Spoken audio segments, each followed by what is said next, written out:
Good evening.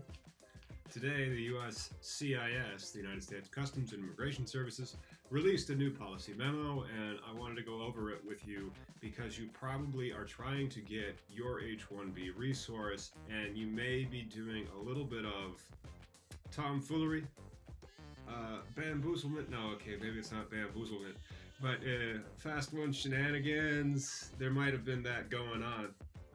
And what you have to realize is the USCIS, there's a new sheriff in town, and his name's Donald Trump. And they are going to be, because this isn't a court. I mean, it's a court, but it's an administrative proceeding. It's not a real quote-unquote court, where you have okay, they're supposed to be neutral, but at the same time. What happened was, there was a matter of S Inc., and then there's C LLC.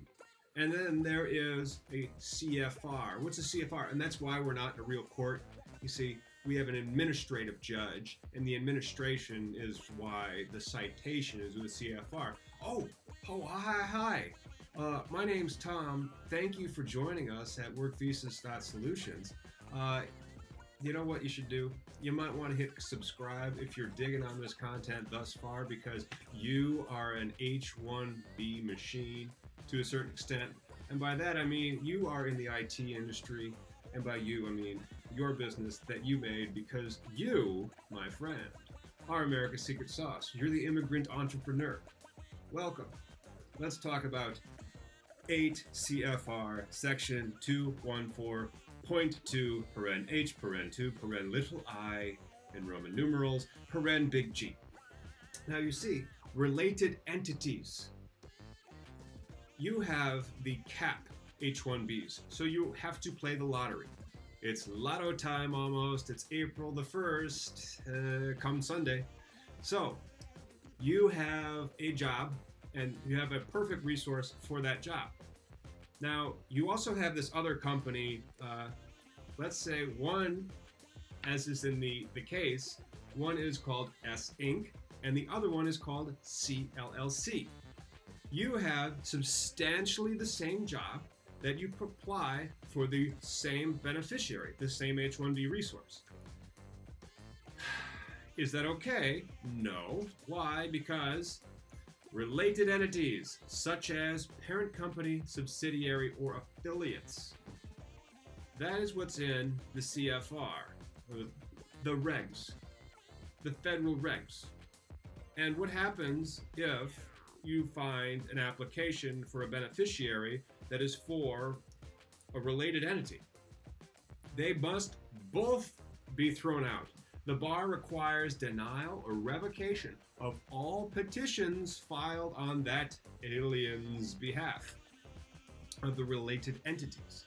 So be very, very careful when you are applying for a job, for an H-1B, and don't try to game the lottery by increasing your odds of having that particular job filled.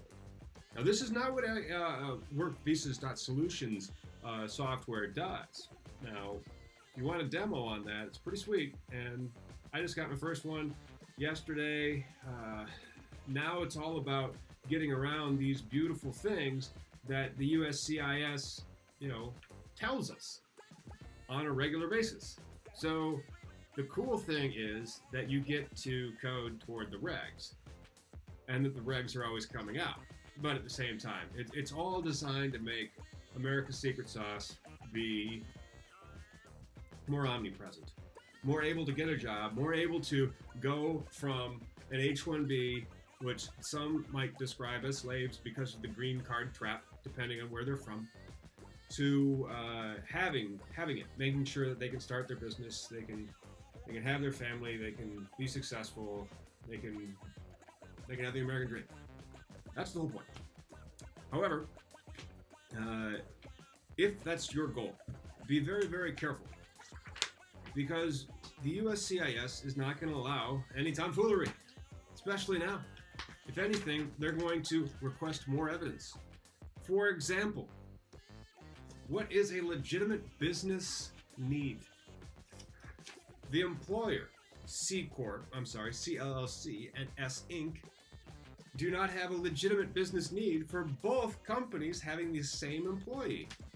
And if you are a tech company owner, and you are, that's why you're watching this, you realize what it means to have contracts and people on site. We've just done a post on this about a month ago, and the last time the USCIS issued some policy guidance for the increase in the RFEs for the tech companies that have to have their employees go on site to install the code and to train the people for the system to do. But the whole point is that if you have two related companies and you have one talent, and that talent is to go for the same job, these two same jobs are substantially the same. Not innocent relations, but relations of companies that it raises red flags to the USCIS. And it raised red flags in this one mostly because you filed the petition, and this petition included the same copy of a subcontractor agreement with the petitioner. And the subcontractor agreement confirmed that the acts established the petitioner and the two corporations were basically hiring this person to do the same job. It's like, well, we'll get him and he'll do that job, or you'll get him and he'll do that job. No, mon frere. Or in total French, it's au contraire, mon frere. You cannot do that. That's too much bamboozlement. We aren't doing this in workvisas.solutions. What we're setting up is the exact opposite.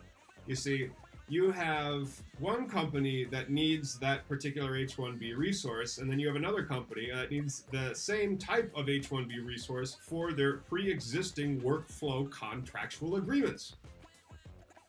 Now, you don't have the same contract, each application, because when I'm talking about contracts and you're watching it this far, you're clearly an IT company owner, I would expect, so you understand how contracts work. Give me your MSA, man. Hey, if you need your MSA reviewed, you should probably Google Tom Howard. Anyway, the whole thing is that they had set this up so they were going to game the random lottery odds. WorkVisa Solution does the opposite. So you have a company that needs this particular resource. WorkVisa Solutions has a whole bunch of F1 talent on it, and then they are able to see, all right, this one was tied to the job in Silicon Valley, and this one was tied to the job in Austin, Texas, and over here's New York. There's a third one that's tied to that one. Okay, it's substantially the similar job duties, and it needs the exact same type of H-1B resource, but if the three of them applied, then you aren't doing this violation, the substantial or similar, because each one of them has the legitimate business need of giving that person the job offer, knowing the risks that are incumbent upon the lottery itself. Just saying, if you understand that, you might want a demo of the WorkVisa Solutions code. Get in touch with me. We got this new, we call it a lead magnet. If you are entrepreneurial, and you should be, this is a lead magnet that I have for another thing that I'm doing. And we got the lead magnet coming for WorkVisas. It has not been released yet. It will be released on April 6th. Great to see you. See you real soon. You are America's Secret Sauce.